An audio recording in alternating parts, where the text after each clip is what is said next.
하나님 말씀은 시편 32편 8절로 11절까지입니다.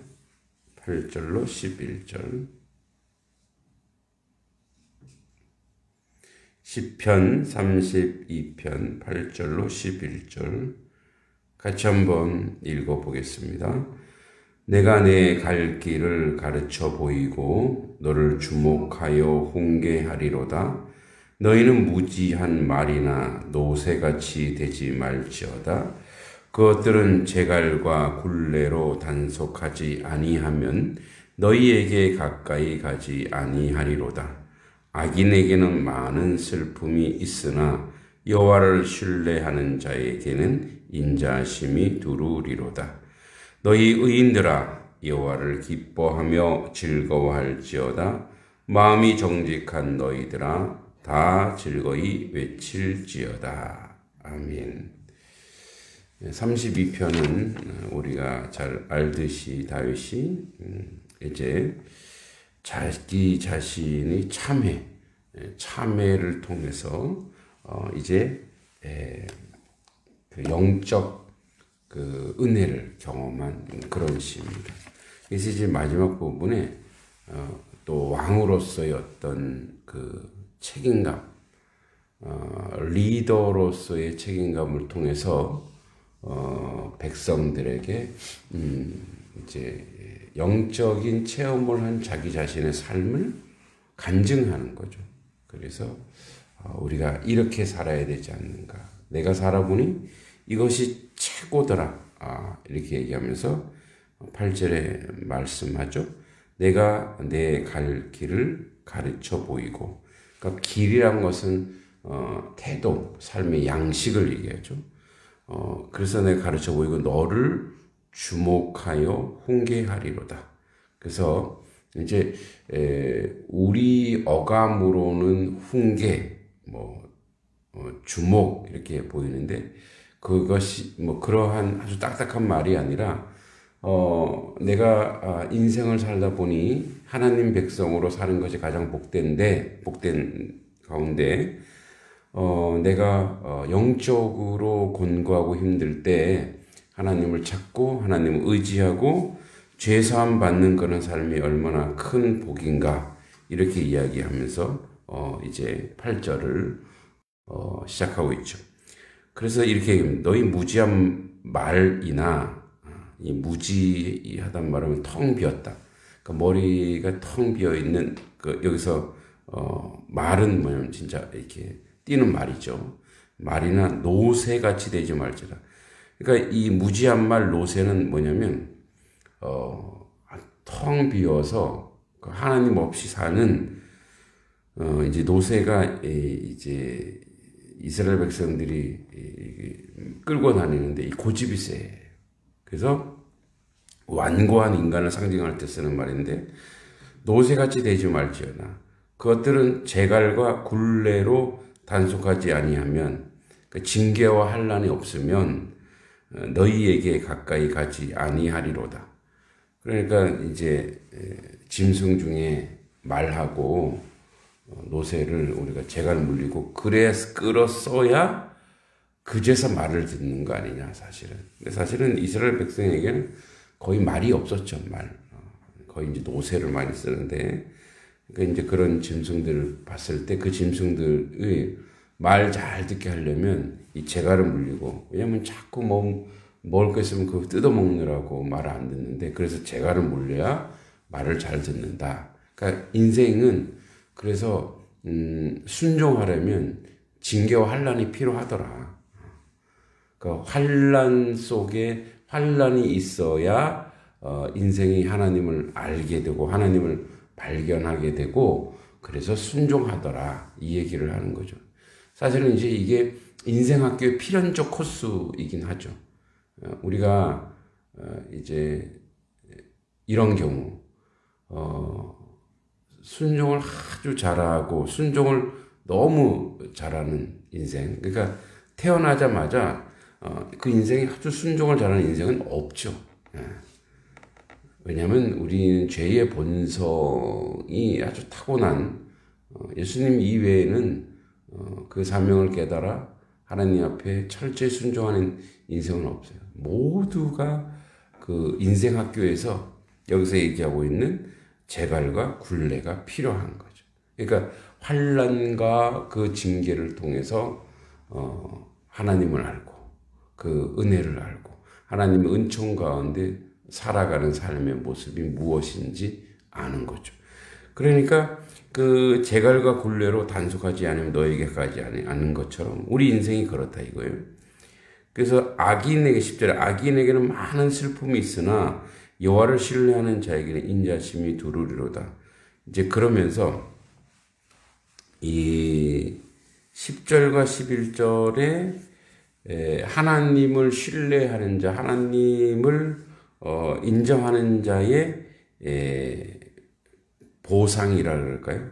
그 결과가 나오는데 악인들에게 즉 불순종하는 이들에게 삶의 내용은 슬픔밖에 없어요. 그런데 여호와를 신뢰하는 자에게는 인자함이 있고 또 여기서 11절에 의인이라고 얘기하는데 이 의인은 바로 뭐냐? 하나님, 그러니까 의인이 될 수 있는 요건이 뭐냐면 하나님께 순종하는 자.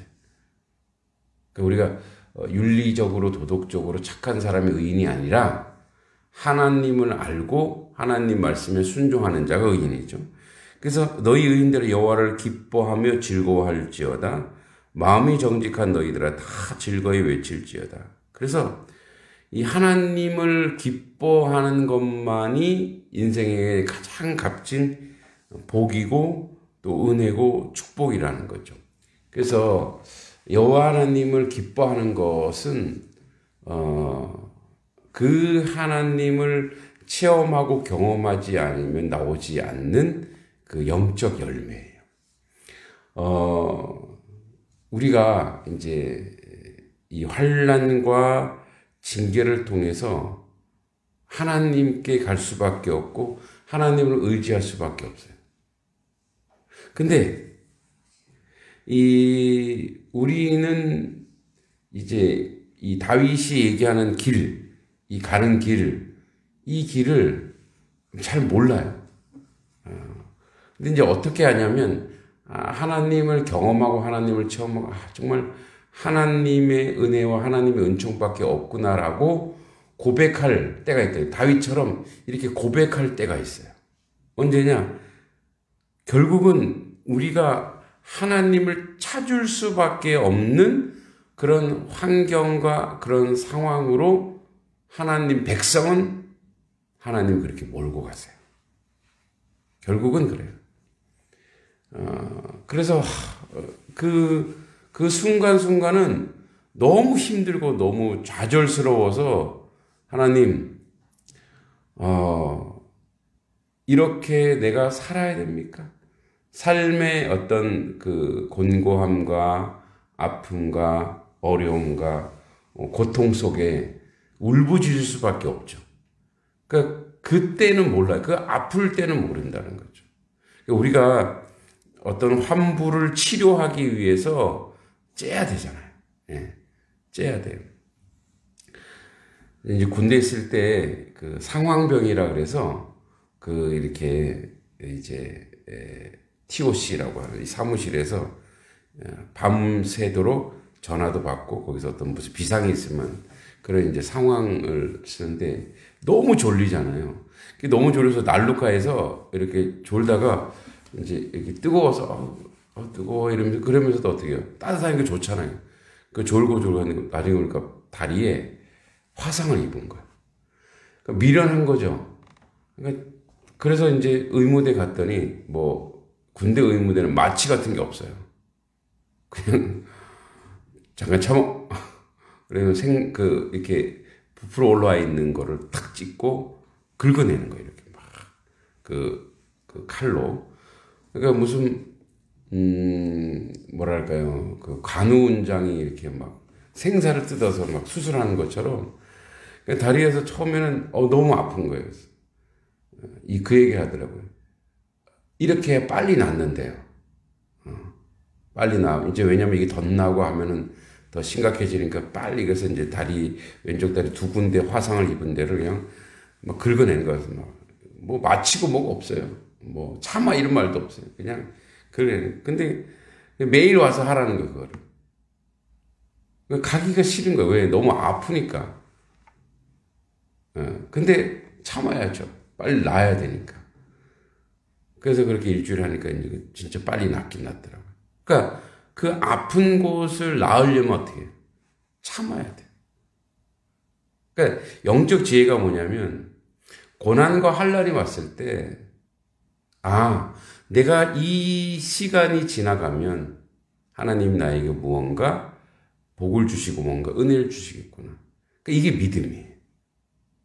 그러니까 믿음은 좋을 때 나 믿음 있다. 그것도 믿음일 수 있어요. 그러나 진정한 믿음은 환난과 아픔과 어려움이 있을 때 그게 이 기간이 지나가면 그래서 그 고통과 아픔의 시기의 자세 어떤 자세냐 내가 하나님 앞에 그 하나님을 신뢰하고 그렇습니다. 하나님 여기서 내가 하나님 원망하는 소리 하지 않겠습니다. 분명히 하나님께서 이 기간이 지나면 이 시기가 지나면 저에게 상급을 주시려고 저에게 어떤 은혜를 주시려고 그러니까 그러한 그 신뢰. 그래서 여기서 여호와를 신뢰하는 자, 믿는 자, 그에게 인자가 있고 그래서 결국은 그렇게 하나님을 신뢰하고 의지하는 자의 삶의 내용이 뭐냐? 그 삶의 내용이 하나님이시구나.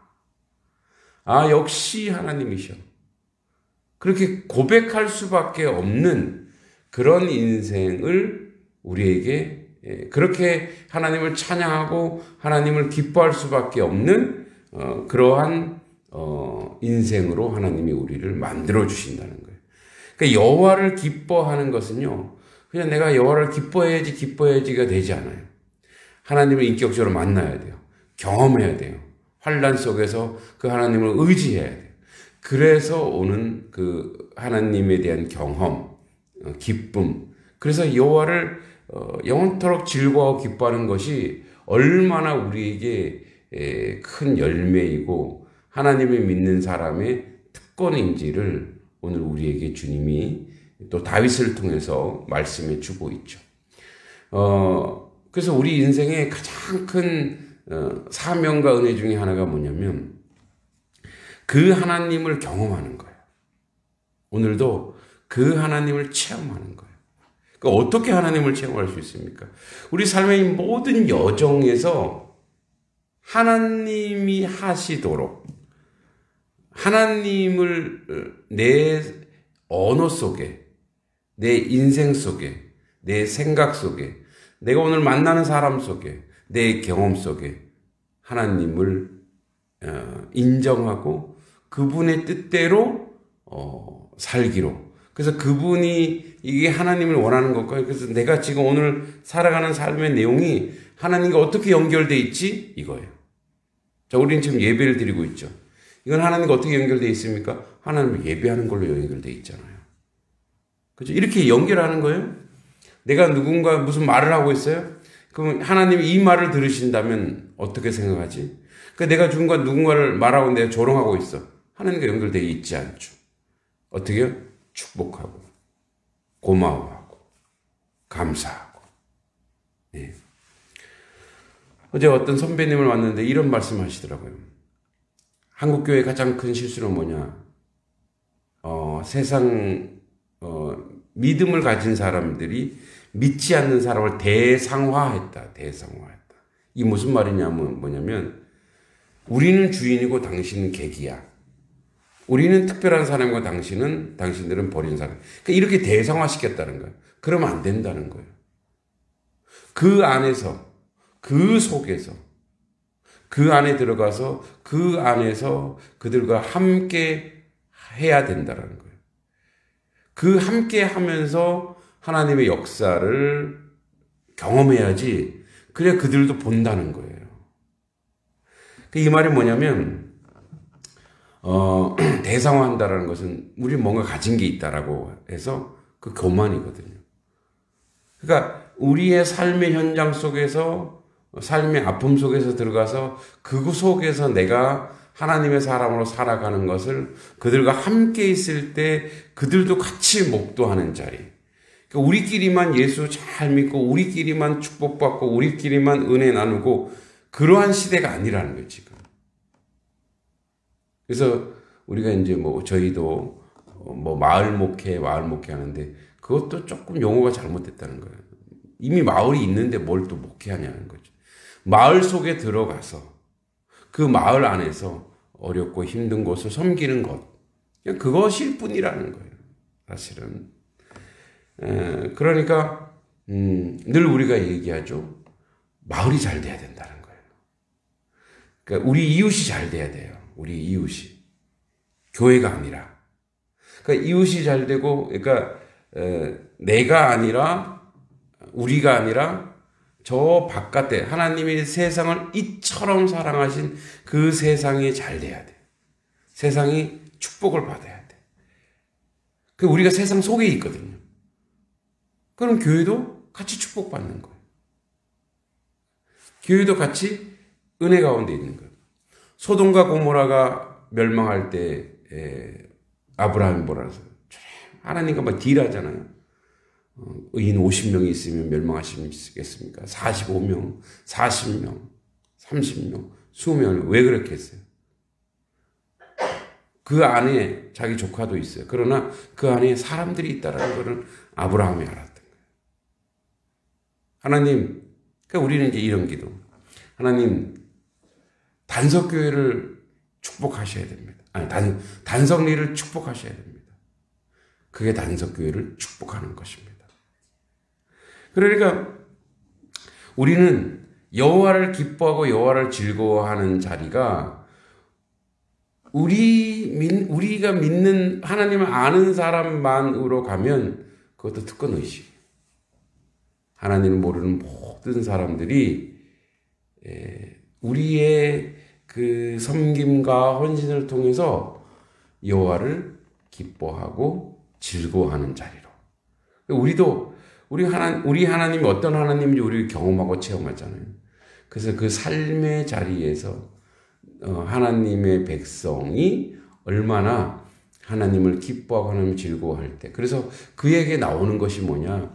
감사요, 축복이요, 은혜요, 격려요, 이해요, 선함이요, 인자함이요. 그러니까 이것을 통해서 그들이 하나님의 백성, 하나님의 사람들의 삶의 내용을 보고 그들 또한 나도 그럼 그런 하나님을 만나봐야 되겠다. 경험해봐야 되겠다. 체험해봐야 되겠다. 근데 이제 이 사람을 하나님 만난 사람인데 늘 불평불만이 심하고 늘 인상 쓰고 있고 늘 이렇게 하면은 사람은 또 가까이 가기 싫은 거. 근데 늘 인자하고 늘 기쁨이 있고 늘 배려가 있고 늘 감사가 있으면 그 사람이 어떤 사람이냐? 하나님으로부터 받은 선물. 하나님을 영원히 기뻐하고 즐거워하는 자의 삶이, 그러니까 하나님을 기뻐하는 자의 삶의 내용은 무엇으로 넘쳐 있느냐? 기쁨으로 넘쳐 있죠. 당연히 기쁨으로 넘쳐 있고 감사로 넘쳐 있고 늘 고마움으로 넘쳐 있죠. 격려로 넘쳐 있죠. 그러니까 어떻게 해요? 따뜻하면 사람이 오게 돼 있어요. 따뜻하면. 네. 그렇게 우리가 하나님을 기뻐하는 자리. 그래서 정말 오늘 찬송처럼 구주를 생각만 해도 이렇게 좋고 너무너무 기쁘고 너무너무 즐거워요. 그래서 우리도 하나님만 생각하면 너무 기쁘죠. 이렇게 뭐랄까요? 말할 수 없는 감동이 막 밀려오죠. 감사가 밀려오죠. 그것은 성령이 주시지 않고는 올 수가 없죠. 그런 기쁨과 즐거움을 누리는 오늘 하루, 한 주. 또 그것이 우리의 전유물이 아니라 하나님을 모르는 사람들, 그들에게도 그것이 따뜻함이, 감사와 격려가 전달되는 그런 하나님 백성 되기를 기도합니다.